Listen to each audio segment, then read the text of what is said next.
After God created the heavens and the earth, He formed the first man, Adam, from the dust of the ground. Then He breathed into him the breath of life, and Adam became a living being. God planted a beautiful garden called Eden. It was full of trees that were pleasant to the eye and good for food. Rivers flowed through it, and everything was peaceful.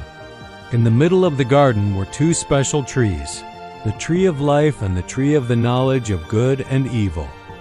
God gave Adam one command: "You may eat from any tree in the garden, but you must not eat from the tree of the knowledge of good and evil, for when you eat from it, you will surely die." God saw that Adam was alone and said, "It is not good for man to be alone." So God caused Adam to fall into a deep sleep and took one of his ribs. From that rib, He made a woman Eve and brought her to Adam. Adam said, "This is now bone of my bones and flesh of my flesh." They lived together in innocence and unity. They were not ashamed. They walked with God in the cool of the day.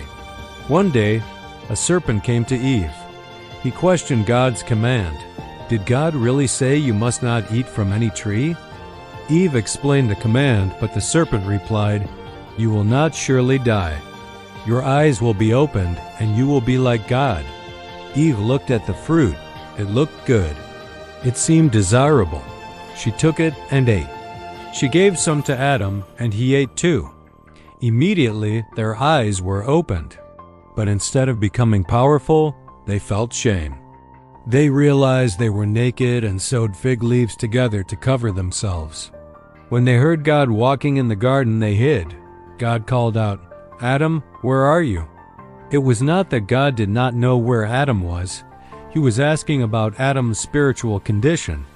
Adam blamed Eve. Eve blamed the serpent. Sin had entered the world. And with sin came fear, shame, and separation. God explained the consequences. The serpent would crawl on its belly. The woman would experience pain in childbirth. The man would struggle with hard labor.